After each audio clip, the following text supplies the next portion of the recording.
Selamat pagi saudara sekalian, selamat datang kembali di ibadah online bersama kami, Gereja Every Nation Makassar. Kita percaya saat kita memuji dan menyembah Tuhan, ada kekuatan dan sukacita yang baru. Mari kita puji dan sembah Dia, berikan kemuliaan bagi Tuhan.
I will go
Terima kasih Bapa. Kami bersyukur atas kesetiaan Engkau. Kami puji dan sembah Engkau.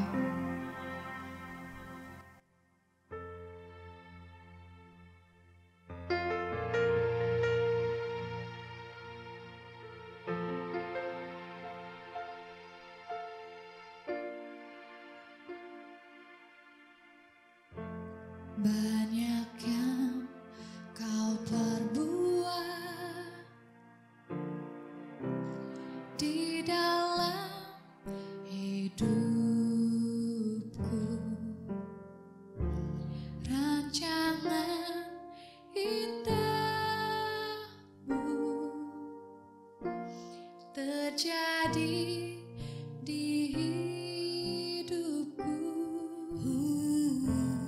Bapa yang mengerti segala yang ku perlu, kasih-Mu sempurna, nyata dan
hatiku takkan gentar, sebab ku tahu tangan-Mu yang menopangku.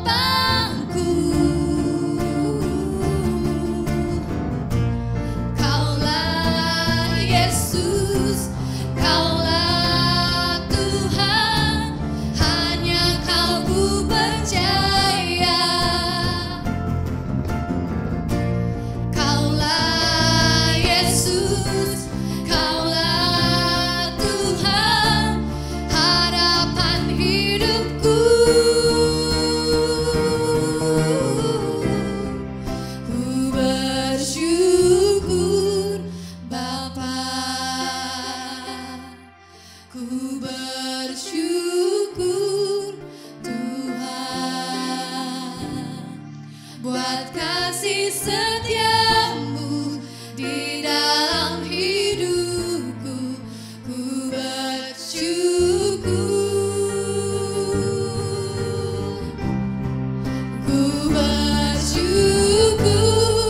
Bapa, kami bersyukur Tuhan, bersyukur Tuhan atas kasih-Mu, sebab kasih setia-Mu di dalam hidupku. Ku bersyukur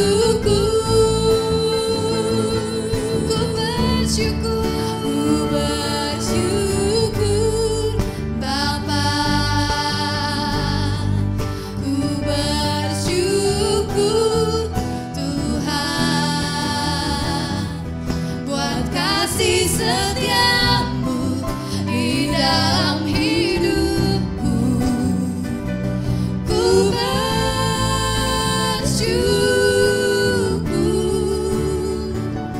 ku bersyukur,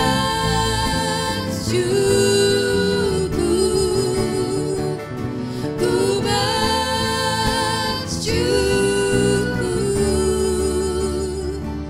Tuhan.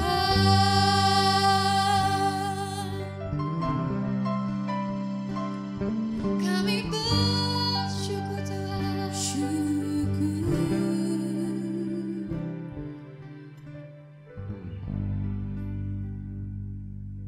Bapa, kami bersyukur atas kesetiaan Engkau, atas kasih Engkau dalam hidup kami, Bapa.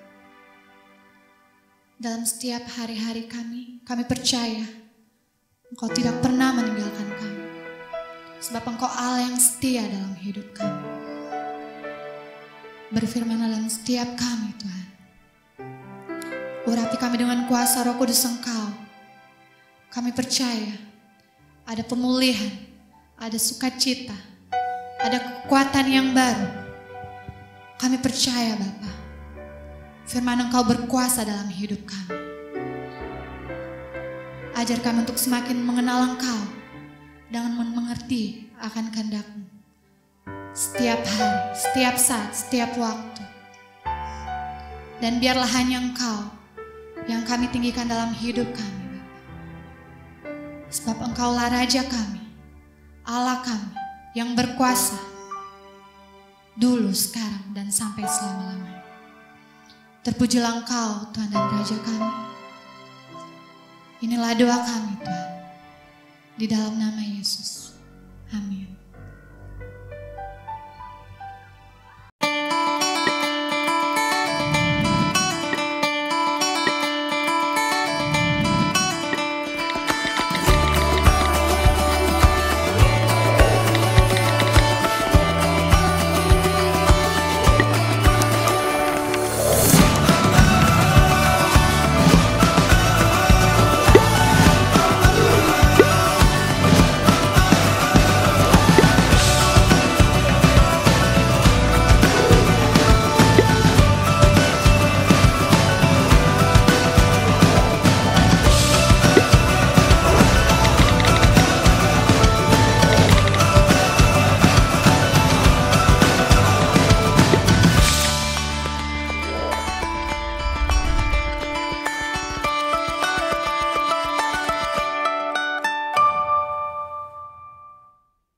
Selamat pagi Bapak Ibu Saudara yang saya kasih dalam Kristus. Kembali kita bersama-sama di dalam kebaktian kita pada hari Minggu ini, dan kita akan melanjutkan seri firman Tuhan mengenai 10 perintah atau hukum Allah, 10 perfect law, perfect love. Dan mari sama-sama kita kembali membaca Keluaran pasal 20 ayat 1 sampai 17. Lalu Allah mengucapkan segala firman ini, Akulah Tuhan Allahmu yang membawa engkau keluar dari tanah Mesir, dari tempat perbudakan. Jangan ada padamu Allah lain di hadapanku. Jangan membuat bagimu patung yang menyerupai apapun yang ada di langit di atas, atau yang ada di bumi di bawah, atau yang ada di dalam air di bawah bumi. Janganlah sujud menyembah kepadanya atau beribadah kepadanya. Sebab aku, Tuhan Allahmu, adalah Allah yang cemburu, yang membalaskan kesalahan bapa kepada anak-anaknya, kepada keturunan yang ketiga dan keempat dari orang-orang yang membenci aku. Tetapi aku menunjukkan kasih setia kepada beribu-ribu orang, yaitu mereka yang mengasihi aku dan yang berpegang pada perintah-perintahku.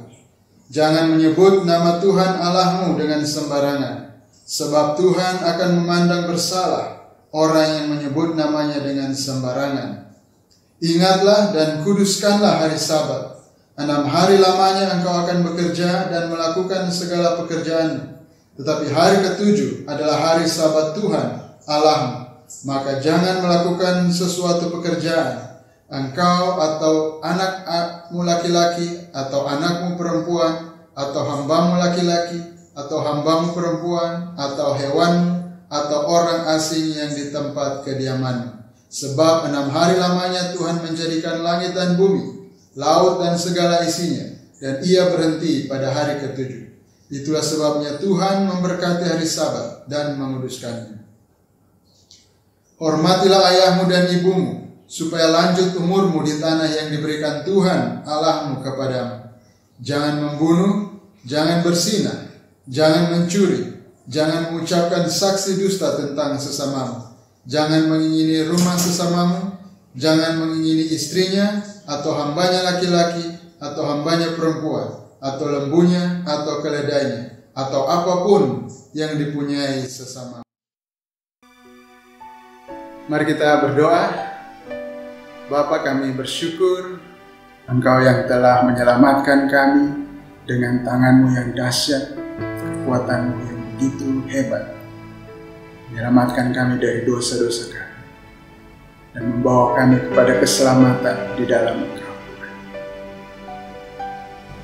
Dan Engkau juga yang telah menarik kami kepada Anak-Mu yang tunggal, Yesus Kristus, hingga kami bisa percaya kepadanya, bertobat dari jalan-jalan kami yang jahat.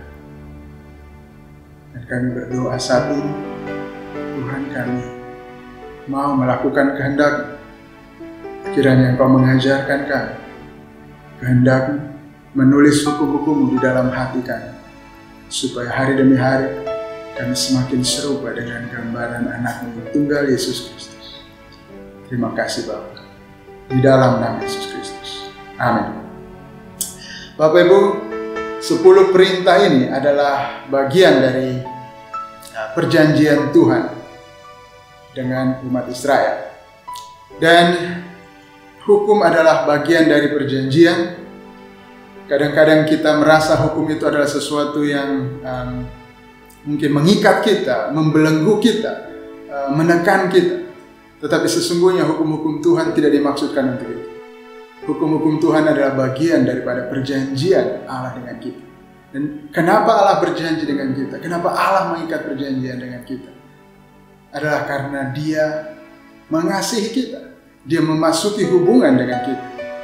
Dan dalam hubungan yang luar biasa, hubungan yang hebat adalah hubungan yang berikat janji. Dan sebabnya Tuhan mengikat perjanjian dengan kita.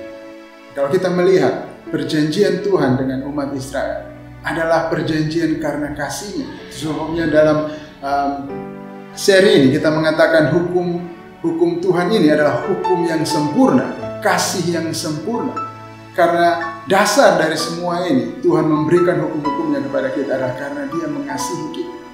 Ketika kita melihat 10 perintah Tuhan ini, di dalam konteksnya kita tahu bahwa Tuhan memberikan 10 perintah ini kepada bangsa Israel setelah Dia membawa mereka keluar dari Mesir. Sebabnya di dalam pembukaan dari hukum Tuhan ini, Tuhan mengatakan, "Akulah Tuhan Allahmu yang membawa engkau keluar dari tanah Mesir, dari tanah perbudakan."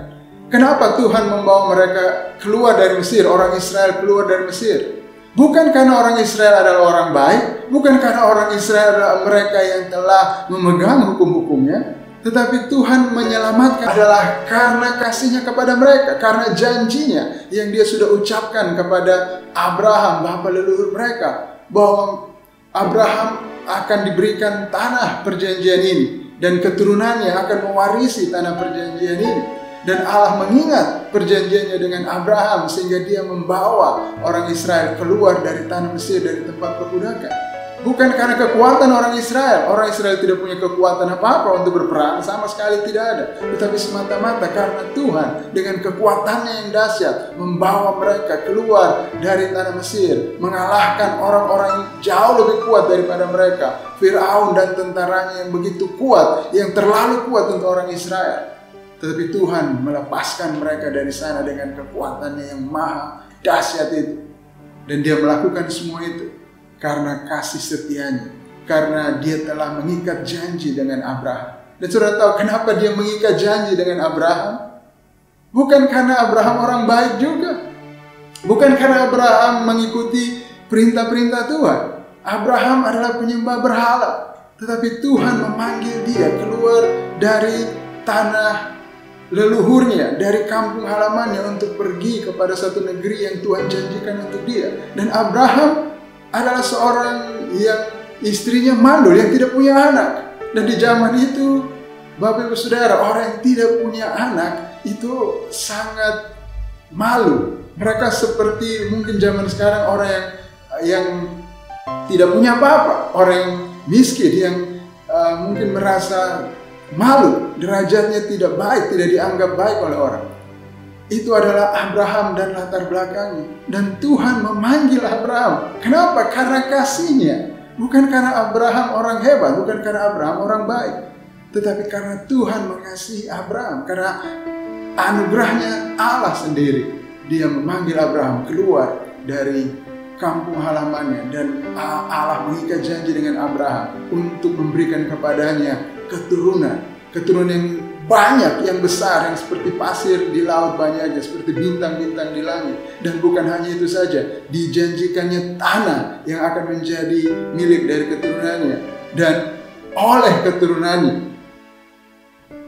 keturunannya, satu keturunan, semua bangsa di bumi akan diberkati.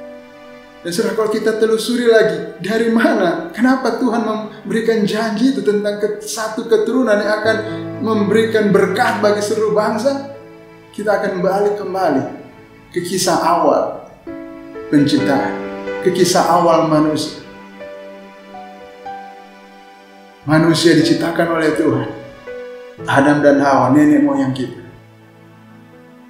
Mereka dikasihi oleh Tuhan, diberikan hal-hal yang baik. Mereka ditempatkan di taman yang indah, seluruh buah-buah yang luar biasa segar, luar biasa menyenangkan, luar biasa indah, diberikan kepada mereka untuk mereka makan semuanya. Hanya satu buah yang dilarang bagi mereka makan, buah pohon pengetahuan yang baik dan yang jahat. Tapi apa yang terjadi? Mereka tidak taat, mereka tidak memegang perjanjian itu. Mereka menentang Tuhan, melanggar firman Tuhan. Dan terjadi sebuah tragedi yang disesalkan oleh Adam sendiri. Dan kelihatannya sudah tidak ada jalan keluar. Pada saat dia memakan buah pohon pengetahuan itu, dia akan mati. Dia akan terputus hubungannya dengan Tuhan. Hubungan perjanjiannya dengan Tuhan akan terputus. Dan dia akan diusir dari hadirat Tuhan selama-lamanya. Sebuah tragedi, sebuah celaka. Tetapi dalam keadaan seperti itu, Tuhan kemudian mengikat janji, memberikan janji bahwa akan ada keturunan. Akan ada keturunan dari perempuan, dari manusia yang akan menghancurkan kepala iblis, yang akan memulihkan keadaan manusia yang telah jatuh. Dan dari janji itu Tuhan mengerjakan cerita demi cerita, sejarah demi sejarah.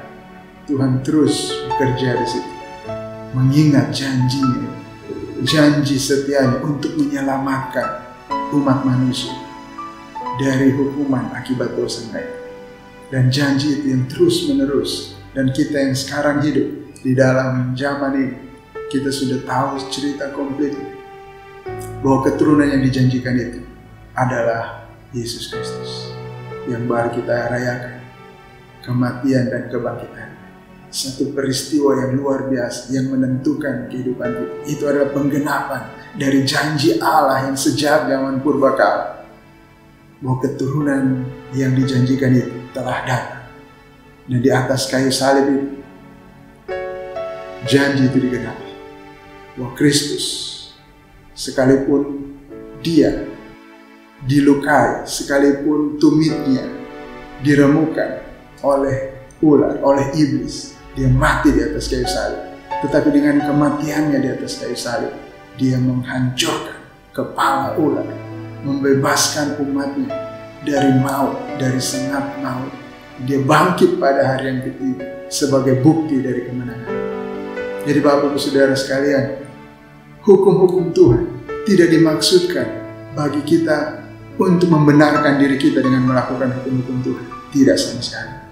Tetapi hukum-hukum Tuhan adalah ekspresi dari kasih Tuhan yang telah mengasihi kita. Dan Dia ingin kita hidup di dalamnya sebagai hubungan kita dengan Dia. Hubungan kita yang berbahagia dengan Dia. Cerita itu sama dengan cerita kita. Cerita bangsa Israel sama dengan cerita kita. Seperti orang Israel yang lemah, takluk di bawah perbudakan, yang tidak mampu berbuat apa-apa untuk melepaskan, membebaskan diri mereka dari perbudakan. Demikianlah kita manusia.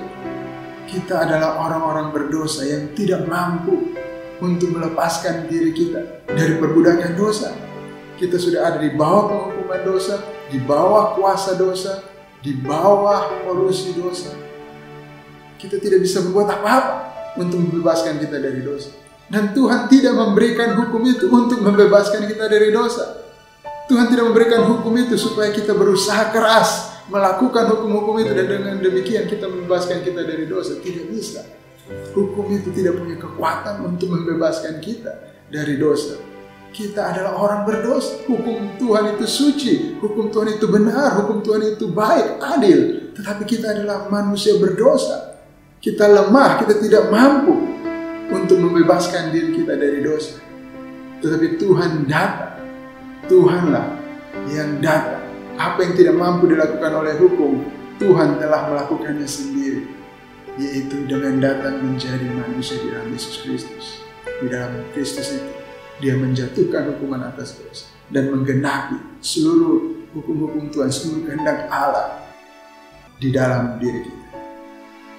Begitulah kita diselamatkan oleh anugerah Tuhan, oleh perbuatan Tuhan yang luar biasa. Kita akan menyerah, Tuhan. Saya manusia celaka. Saya tidak punya kekuatan apa-apa untuk menyelamatkan diri saya. Engkaulah keselamatanku, Engkaulah kekuatanku. Tuhan, jadilah kepada aku seperti apa Engkau kehendaki. Itu adalah hati kita kalau kita percaya kepada Dia.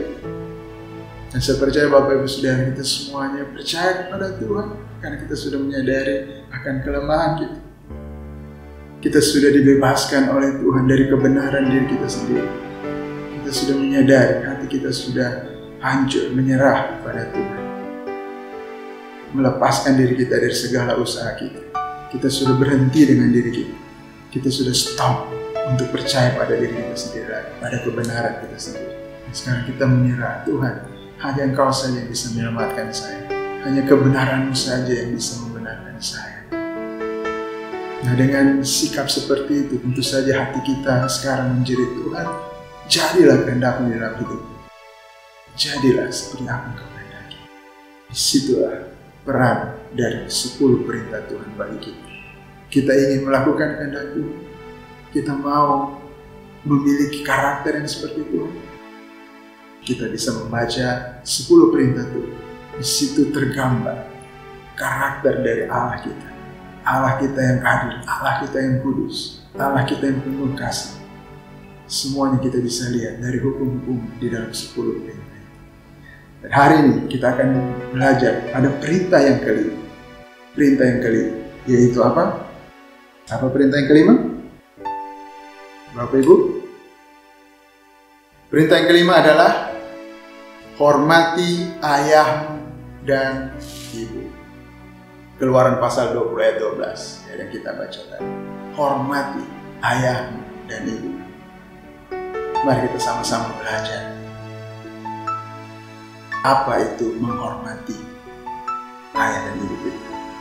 Saudara,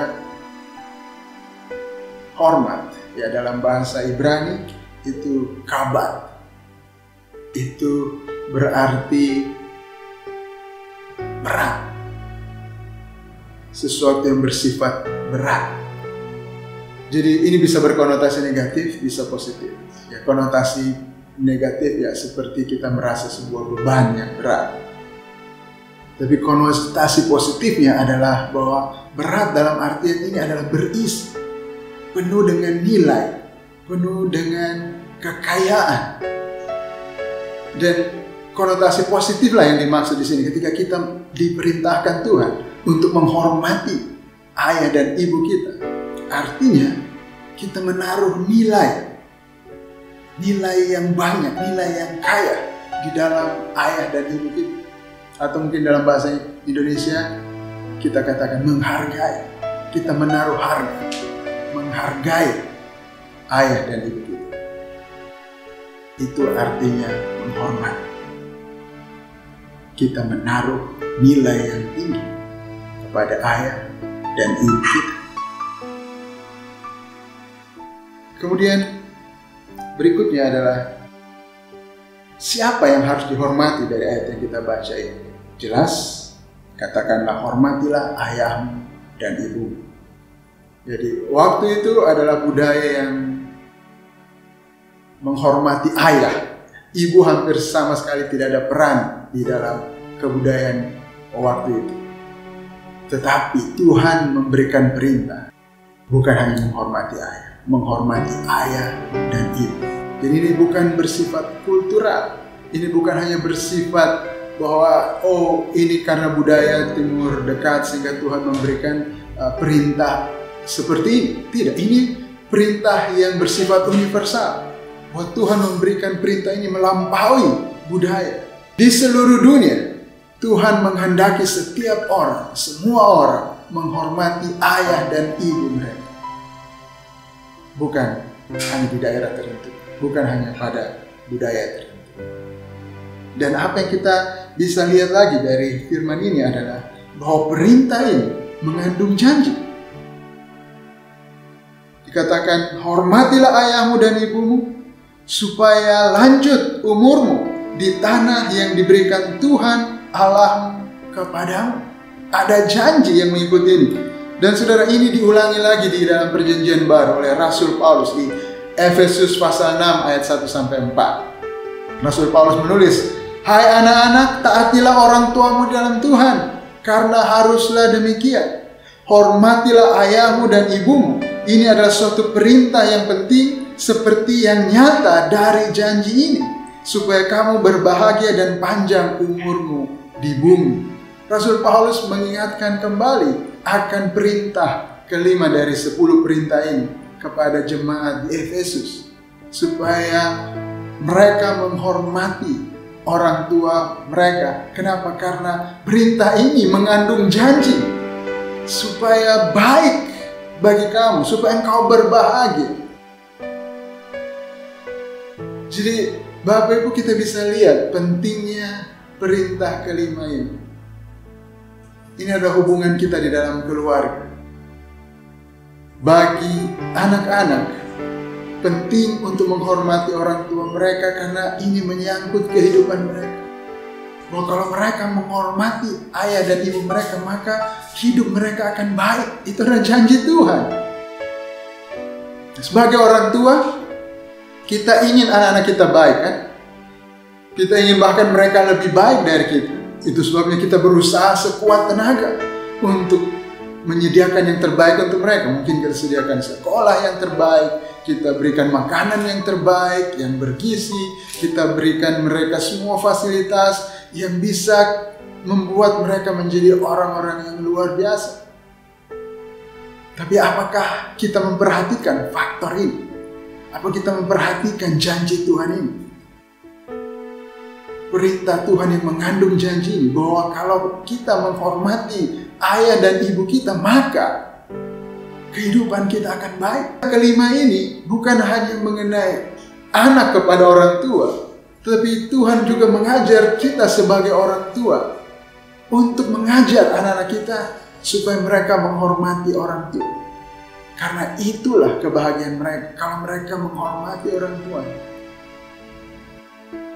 Di Efesus 6 ayat 1 tadi, Rasul Paulus mengatakan, "Hai anak-anak, taatilah orang tua."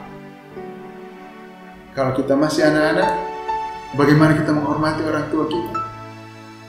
Taatilah orang tua. Kalau kita masih diberikan makan oleh orang tua kita, kalau kita masih dibiayai orang tua kita, berarti kita masih anak-anak. Taatilah orang tua. Nah, bagaimana kalau kita sudah besar? Kalau kita sudah mandiri, kita bukan anak-anak lagi. Kita bukan orang yang harus menaati semua perintah orang tua kita. Kita yang sudah bapak-bapak, ingat, suatu waktu nanti anak-anak kita sudah besar, atau kita mungkin yang sekarang sudah kakek-kakek barangkali ya. Kita yang sudah punya anak yang sudah mandiri, kita tidak berharap mereka menghormati kita dengan mereka menuruti semua apa yang kita katakan. Tentu saja tidak demikian, karena mereka bukan lagi anak-anak yang ada di bawah otoritas kita. Tetapi bagaimana kalau kita yang sudah dewasa? Apa berarti kita tidak perlu menghormati orang tua kita lagi? Tidak. Perintah ini tetap berlaku. Sebagai orang dewasa kita menghormati orang tua kita. Nah, bagaimana sebagai orang dewasa kita menghormati orang tua kita?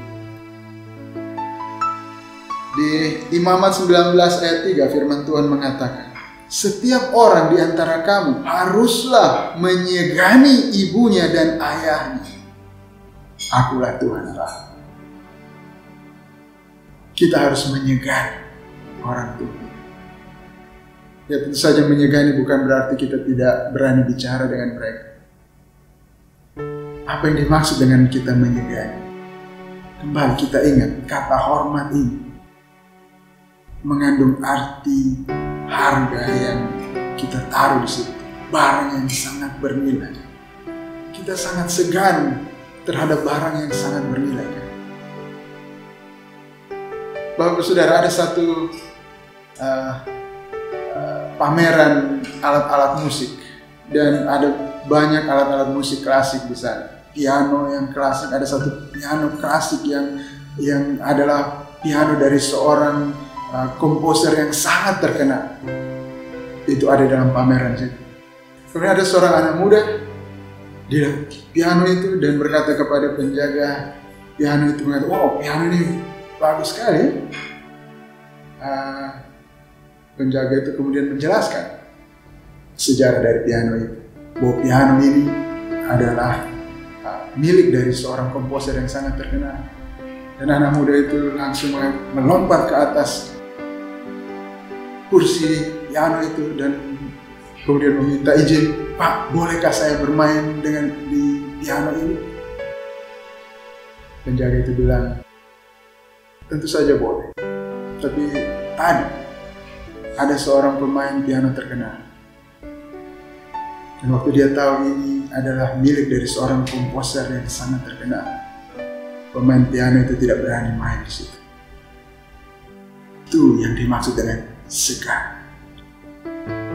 Kita tidak sembarang memperlakukan orang tua kita. Kita tidak sembarang berkata-kata kepada orang tua kita. Kita menaruh satu nilai di sini. Kita tidak berani berkata dengan nada yang tinggi. Ya, tentu saja setiap budaya mungkin punya kebiasaan yang berbeda. Tetapi bagi kita yang ada di budaya timur, saya percaya itu adalah umum bagi kita semua untuk berbicara dengan nada yang rendah, kepada orang yang kita hormati, kita tidak akan berani berbicara dengan nada yang tinggi. Hal yang jahat. Cara kita berbicara kepada orang tua kita, sikap kita kepada mereka menunjukkan apa yang ada dalam hati kita. Apa kita menghormati mereka dengan segenap hati kita atau tidak? Apalagi yang bisa kita lakukan untuk menghormati orang tua kita? Firman Tuhan kembali mengatakan di 1 Timotius pasal 5 ayat 8. Tapi jika ada seorang yang tidak memeliharakan sanak saudaranya, apalagi seisi rumahnya, orang itu murtad, lebih buruk dari orang yang tidak beriman. Bagaimana kita menghormati orang tua kita kalau kita sudah dewasa, kalau kita sudah mandiri, kalau kita sudah menjadi orang yang sukses, orang yang sudah bekerja dan menghasilkan sesuatu, dan orang tua kita sudah tua, mereka pun sudah tidak kuat. Bagaimana kita menghormati mereka? Kita memelihara mereka. Kita memelihara mereka. Kalau kita tidak memelihara orang tua kita, kalau kita tidak peduli dengan mereka, kita tidak menghormati mereka. Pertanyaan terakhir barangkali yang sering ditanyakan. Bagaimana kalau misalnya orang tua saya itu tidak terhormat? Bagaimana kalau bapak saya bukan seorang bapak yang baik? Kalau dia selalu menyakiti saya, kalau dia selalu bertindak kasar kepada saya, kalau tidak ada kasih. Bagaimana kalau ayah saya itu bukan orang-orang yang terhormat? Mungkin dia seorang peminum, pengangguran. Bagaimana? Apakah saya harus menghormati mereka? Atau ibu saya misalnya. Kalau ibu saya adalah orang yang tidak peduli dengan saya, dia hanya peduli dengan jalan-jalan, make up-nya, ya, sosialitanya, dan tidak peduli dengan saya. Apakah saya harus menghargai mereka? Bagaimana dengan orang tua yang tidak terhormat? Tuhan mengatakan, hormatilah ayahmu dan ibumu. Itu adalah sebagai perwakilan kita menghormati dia. Di Imamat pasal 19 ayat 3 tadi Tuhan mengatakan, setiap orang di antara kamu harus menyegani ibunya dan ayahnya. Akulah Tuhan Allah. Tuhan memberikan perintah kepada kita untuk menghormati orang tua kita. Adalah karena orang tua kita menjadi wakil. Tuhan memilih orang tua, jabatan orang tua itu sebagai perwakilan dia, sebagai otoritasnya.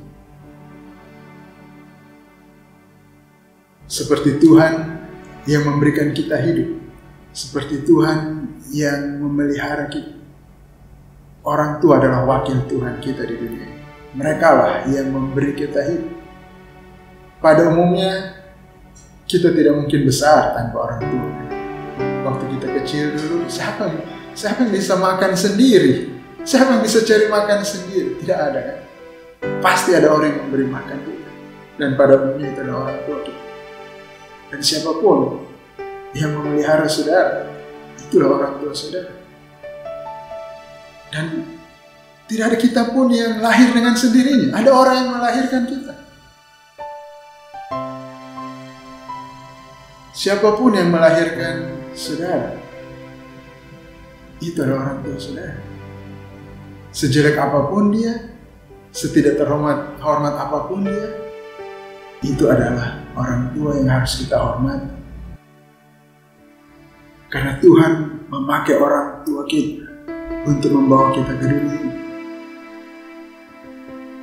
Orang tua kita adalah wakil Tuhan di dalam kehidupan kita.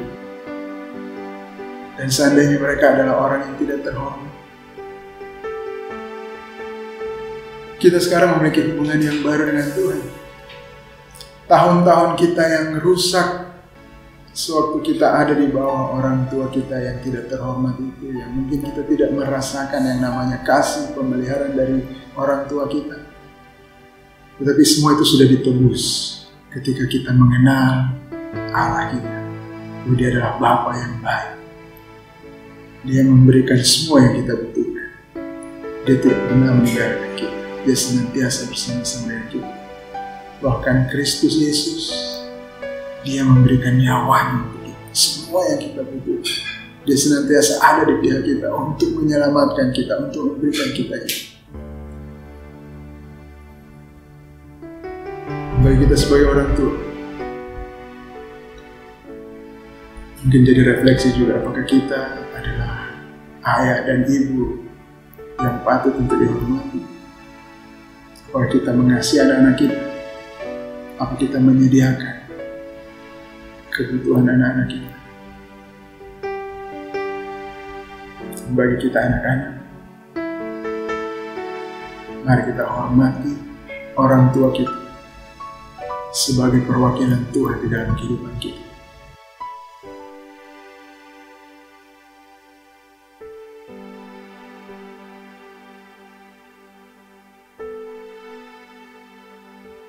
Tidak peduli seperti apa status orang tua kita, mari kita hormati mereka, oleh karena mereka orang-orang yang dipakai Tuhan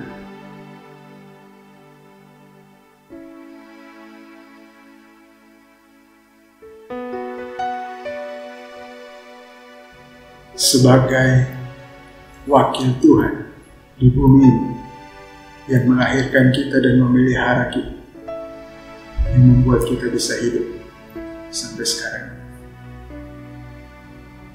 Mari kita sama-sama, saya ajak kita untuk merenungkan kembali. Mari kita semuanya mengingat orang tua kita saat ini. Coba bayangkan wajah ayah saudara,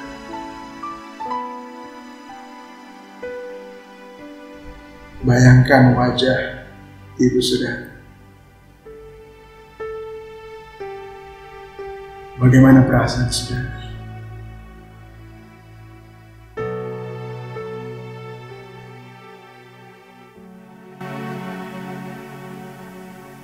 Dan mari kita berdoa. Bapa, kami mau bersyukur hari ini. Kami bersyukur kepadamu Tuhan atas orang tua yang Kau berikan kepada kami. Kami bersyukur atas ayah kami. Kami bersyukur atas ibu kami.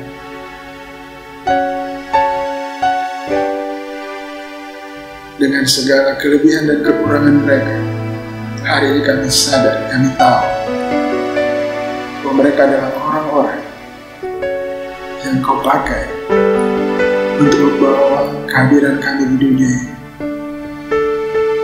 dan untuk memelihara kami, membesarkan kami, sehingga kami bisa ada seperti kami ada sekarang.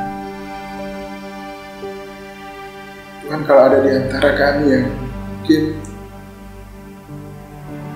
punya sakit hati, kepahitan, amarah kepada orang tua kami, Roh Kudus tolong kami untuk membasuh hati kami, menyembuhkan hati kami, membuang semua kepahitan, semua amarah dari dalam hati kami terhadap orang tua kami. Curahkan kasih-Mu dalam hati kami.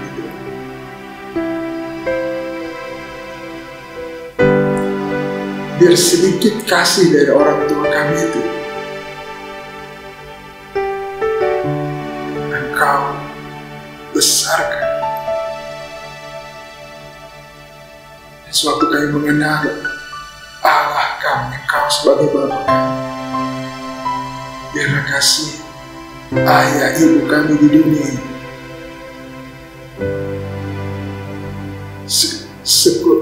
sekurang apapun itu, selemah apapun itu, bisa Engkau pakai sebagai ilustrasi dari kasih Bapa pada kami. Tuhan, kami mau berdoa untuk orang tua kami, mereka yang masih hidup sampai saat ini. Tuhan, Engkau melindungi mereka, memberkati mereka, memberikan kebahagiaan mereka. di masa tua mereka ini, Tuhan Engkau senantiasa menyertai mereka.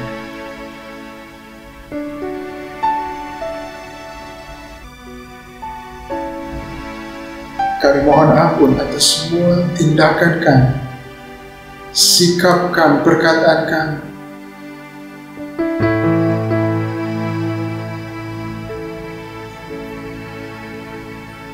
hati kami yang tidak menghargai orang tua kami. Semua kata-kata kasar yang pernah kami ucapkan kepada mereka, semua pemberontakan yang pernah kami lakukan kepada mereka, Tuhan ampuni kami untuk semua itu. Dan biar mulai saat ini kami bisa menghormati mereka, menghargai orang tua kami. Dan kira-kira bisa memberkati mereka, memelihara mereka di dalam masa tua mereka. Dan kami sebagai orang tua, Tuhan, kami juga mohon ampun kalau kami menyakiti hati anak-anak kami, membangkitkan amarah dalam hati mereka dengan tidak mengasihi mereka, dengan tidak peduli kepada mereka.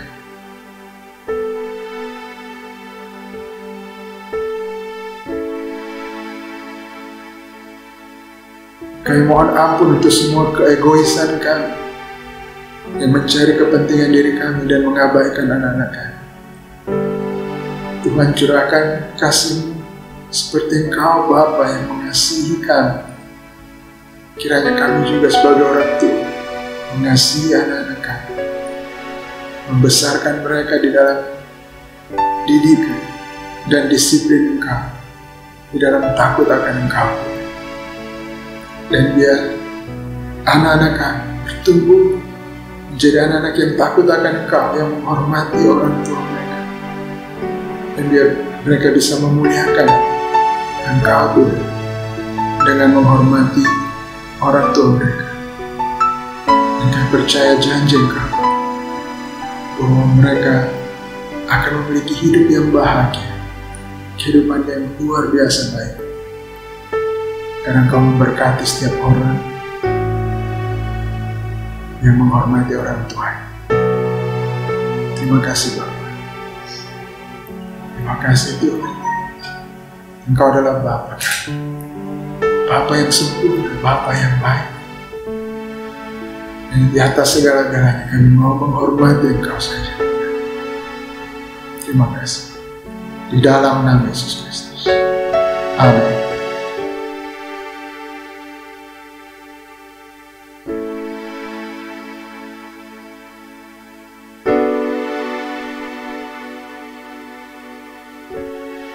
Bapak Ibu, terimalah berkat Tuhan. Tuhan memberkati engkau dan melindungi engkau. Tuhan menyinari engkau dengan wajah-Nya dan memberi engkau kasih karunia. Tuhan menghadapkan wajah-Nya kepadamu dan memberi engkau damai sejahtera sekarang dan seterusnya.